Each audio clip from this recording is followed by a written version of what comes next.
Hussain Akbar, retired from the armed services.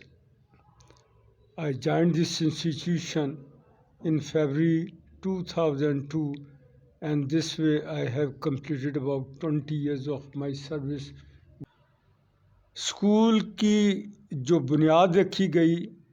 وہ بابا سید محمد حبیب عرفانی چشتی نے 7 جولائی 1998 میں رکھی، اور اس وقت ابتدا میں چند بچے حفظ کے لیے، اور ہمارا پہلا بیچ جو پاس آؤٹ ہوا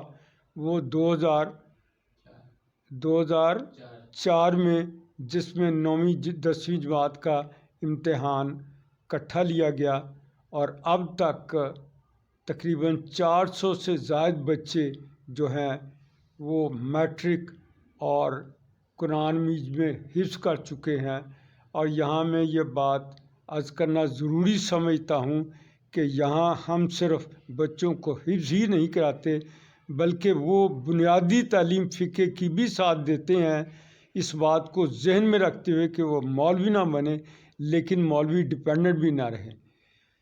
اور ایک بچہ جو یہاں سے پاس آؤٹ ہوا، ایک سیمینار میں اس کو بولنے کا موقع ملا تو اس نے یہ بات کہی جو میں سمجھتا ہوں کہ ایک بہت بڑا کمپلیمنٹ ہے کہ when I joined this institution I was an ordinary boy, but when I passed out I was an extraordinary boy. Irfani Chishti ان کا ایک یہ ویژن تھا کہ جی ایسا ادارہ وجود میں لایا جائے جو کہ blend of religions and conventional education دونوں کو اس انداز سے عوام تک پہنچائے کہ جو بنیادی خلا ہے ان دونوں کے درمیان اس کو پور کیا جا سکے۔ لہٰذا ان کے اس ویژن کو مد نظر رکھتے ہوئے بابا سید محمد حبیب عرفانی چشتی نے اس ادارے کی بنیاد ڈالی، اور خانقاہی نظام کا ہمیشہ یہ خاصہ رہا، ان 2 چیزوں پہ توجہ ان کی بہت مرکوز رہی، عوام کی فلاح اور اصلاح۔ فلاح کے حوالے سے ایجوکیشن کے اوپر اور صحت کے اوپر بہت زیادہ توجہ دی گئی، اور اس کے لیے ایک NGO الاخیار فاؤنڈیشن کے نام سے معرض وجود میں آئی، جو سرکار سید محمد حبیب عرفانی چشتی ضلع علی کی کاوشوں کا نتیجہ تھی، اور وہیں سے پھر یہ تمام کام اس انداز سے سٹارٹ ہوئے کہ اب تک پورے پاکستان میں بے شمار جگہوں پر ہمارے میڈیکل سینٹرز ہیں جو کہ لوگوں کو نہ صرف وہ بنیادی سہولتیں پرووائڈ کر رہے ہیں صحت کے حوالے سے جو کہ عام حالات میں ان کو میسر نہیں آتی، بلکہ بہت حد تک آگے چلے گئے ہیں، یہاں تک کہ مینڈنگ ہارٹ کے آپریشن بھی کیے جاتے ہیں۔ اور میں یہاں یہ مینشن کرنا ضروری سمجھوں گا کہ کم از کم ایک آپریشن کے اوپر 3 سے 4 لاکھ روپے کا خرچہ آتا ہے، اور یہ تمام اخراجات الاخیار فاؤنڈیشن سیلف ہیلپ بیسس پہ ارینج کر کے یہ سہولت ان کو میسر کرتی ہے، اور اس طرح سے رفلی کو تقریباً 50 سے زیادہ مینڈنگ ہارٹ کی آپریشن ہو چکے ہیں۔ ہر ماہ میڈیکل کے شعبے میں یہ آئی سینٹرز ڈیولپ کیے جاتے ہیں، اور ہر ماہ بڑی لیول کے اوپر یہاں پہ یہ آنکھوں کے آپریشنز اور آنکھوں کے آؤٹ ڈور ٹریٹمنٹ کا علاج کیا جاتا ہے۔ اسی طرح سے تعلیم کے شعبے میں جس طرح سے یہ عرفانیہ ماڈل ہائر سیکنڈری اسکول کا انجام وجود پذیر ہوا اور یہ عرفانیہ ماڈل ہائر سیکنڈری اسکول جو ہے یہ وجود میں آیا اور بے شمار لوگ اس سے مستفید ہوئے اس انداز سے کہ بنیادی طور پر ابتدا میں چند بچے جن کو ہم نے دینی تعلیم کے حوالے سے انرول کیا اور پھر گریجولی وہ جب بڑھتے گئے تو اب تک تقریباً 20-22 سال کے عرصے میں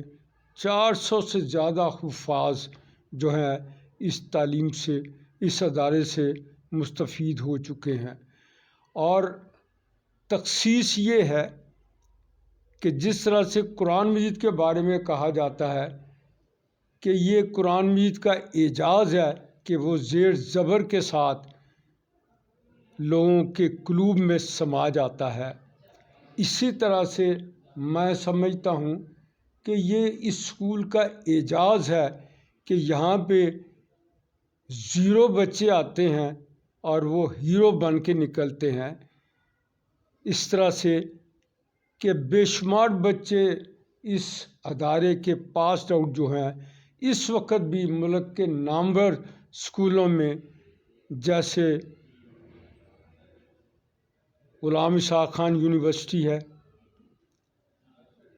گورنمنٹ کالج لاہور یونیورسٹی ہے، لمز ہے، UET ہے اور مختلف میڈیکل انسٹیٹیوشن میں ہمارے بچے نمائندگی کر رہے ہیں۔ تو کہاں تک ماشاء اللہ کلاسز ہیں یہاں پہ؟ یہاں ابھی تک چونکہ یہ ہائر سیکنڈری اسکول ہے تو انٹر تک کلاسز ہم نے ارینج کی ہیں۔ سر دست انٹر کی کلاسز کو ہم نے ود ہولڈ کیا ہوا ہے اور اس کے پیرلل جو زیادہ ضرورت سمجھی گئی وہ گرلز سیکشن کا اجرا ہے جو کہ PG سے لے کر 8ویں جماعت تک تو کلاسز رن کی جا رہی ہیں اور ان کی تقریباً 375 تک اسٹرینتھ ہے and soon we are going to start also the 9th and 10th classes تاکہ گرلز سیکشن جو یہاں کی ڈیمانڈ ہے ان کو ہائی اسکول لیول تک تعلیم مہیا کی جا سکے and when the situation permits we are going to enlarge the scope in a way کہ ہائر سیکنڈری اسکول کے ساتھ جو مقصد ہے اس ادارے کو قائم کرنے کا in times to come this is going to be a university of a level that will be reckoned everywhere انشاءاللہ۔ تو طلباء کے لیے ہاسٹل کی بھی یہاں پہ کوئی یقیناً جو لوگ حفظ کرنا چاہتے ہیں ان کے لیے بھی اور جو لوگ دور دراز سے آتے ہیں یہاں پہ 3 منزلہ ہاسٹل کی عمارت تیار کی گئی ہے جس میں تقریباً 150 بچے جو ہے وہ اکوموڈیٹ کیے جا سکتے ہیں اور ایک کمرے میں وہ اس طرح سے ڈیزائن کیے گئے ہیں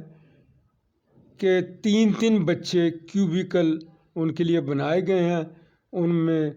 بآسانی تمام سہولتوں کے ساتھ یہاں پہ رہائش رکھ سکتے ہیں اور ان سے ہم منیمم پاسبل چارجز لیتے ہیں جو کہ نہ ہونے کے برابر ہیں۔ We provide them all facility but we charge them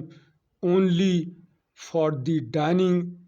no charges for the electricity and no charges for the other facilities being extended to them in the hostel. اچھا محترم یہ بتائیں کہ سابقہ لاک ڈاؤن میں کیا صورت آ رہی ہے خاص کر پرائیویٹ اسکولوں کی؟